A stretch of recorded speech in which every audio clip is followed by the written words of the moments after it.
আসসালামু আলাইকুম, স্বাগতম জানাচ্ছি আমার আজকের পর্বে থাকছে আলু দিয়ে মজাদার একটা চটপটা রেসিপি, আলুর লাচ্ছা পাকোড়া। এটি ঘরে থাকা সামান্য উপকরণ দিয়েই তৈরি করা যাবে। আলুর লাচ্ছা পাকোড়া তৈরি করার জন্য এখানে আমি বড় সাইজের 3টা আলু নিয়ে নিয়েছি। এবার এই আলুগুলো একটা পিলার দিয়ে খোসা ছাড়িয়ে নিতে হবে।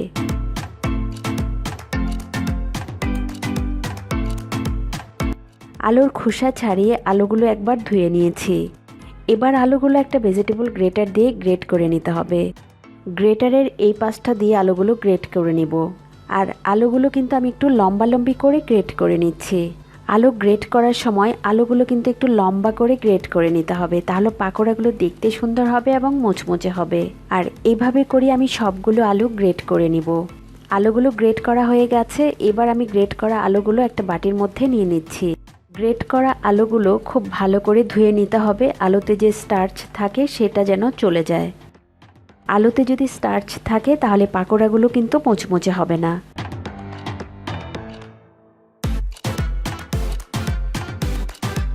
আলুগুলো আমি 3বার ধুয়ে নিয়েছি। আলুর পানিটা কিন্তু এখন স্বচ্ছ হয়ে গেছে। এবার আমি আলুগুলো লবণ দিয়ে প্রায় 10 মিনিটের মতো ভিজিয়ে রাখবো। এতে করে আলুগুলো সফট হবে আর লবণটাও কিন্তু আলুর মধ্যে পৌঁছে যাবে।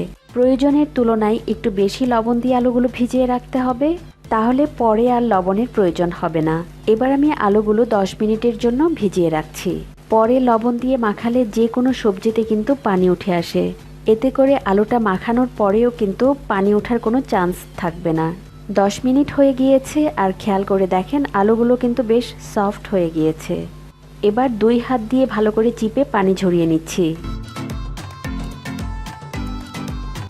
এবার দিয়ে দিব 1 চা চামচ আদা রসুন বাটা, কুচি করে কাটা 2টা পেঁয়াজ, দিয়ে দিচ্ছি 2টা কাঁচামরিচ কুচি। এবার দিয়ে দিব 3 টেবিল চামচ ময়দা, দিয়ে দিচ্ছি 3 টেবিল চামচ কর্নফ্লাওয়ার, সাথে দিয়ে দিচ্ছি আধা চা চামচ সাদা গোলমরিচ গুঁড়া,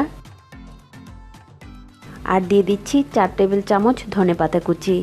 এবার আলুর সঙ্গে সব কিছু খুব ভালো করে হাত দিয়ে মাখিয়ে নিতে হবে। লবণের পরিমাণটা যদি কম হয় তাহলে কিন্তু এখানে লবণ দেয়া যাবে, কিন্তু আমি যে পরিমাণ লবণ দিয়ে ভিজিয়ে রেখেছিলাম লবণের প্রয়োজন হয়নি। আলুগুলো মাখানোর সময় পানির পরিমাণটা যদি একটু বেশি মনে হয় তাহলে কর্নফ্লাওয়ার বা ময়দা একটু বাড়িয়ে নেওয়া যাবে। আলুগুলো এখানে মাখানো হয়ে গেছে আর আলুগুলো মাখানোর পর কিন্তু একটু স্টিকি হবে। আলুগুলো মাখানো হয়ে গেছে। এবার অল্প অল্প করে নিয়ে ভেজে নিতে হবে। এখানে তেলটা আমি আগেই গরম করে নিয়েছি। এবার আমি পাকোড়াগুলো দিয়ে দিচ্ছি। একটা পাশ যখন একটু হয়ে যাবে পাকোড়াগুলো উল্টিয়ে দিব। ভাজার সময় চুলার আঁচ মিডিয়ামে রেখে পাকোড়াগুলো ভেজে নিতে হবে। কয়েকবার এভাবে করে পাকোড়াগুলো উল্টিয়ে দিতে হবে। আলুর এই পাকোড়াগুলো কিন্তু খুব বেশি ব্রাউন করে ভাজবো না। আলুতে যখন সুন্দর একটা গোল্ডেন কালার চলে আসবে পাকোড়াগুলো তুলে নিব। পাকোড়াগুলো ভাজা হয়ে গেছে। এবার তেল ঝরিয়ে তুলে নিচ্ছি। আর এভাবে করে আমি বাকি পাকোড়াগুলো ভেজে নেব। এই পাকোড়াগুলো বিকেলে চায়ের সাথে খেতে কিন্তু দারুণ লাগে। বানানোর ঝামেলা কম আর খুব চটপট তৈরি করে নেওয়া যায়। আশা করি আজকের এই রেসিপিটি আপনাদের ভালো লেগেছে। ভালো লাগলে লাইক এবং কমেন্ট করে এবং আমার চ্যানেলটি সাবস্ক্রাইব করে আমার পাশেই থাকবেন। আজকে তাহলে বিদায় নিচ্ছি। আল্লাহ হাফেজ।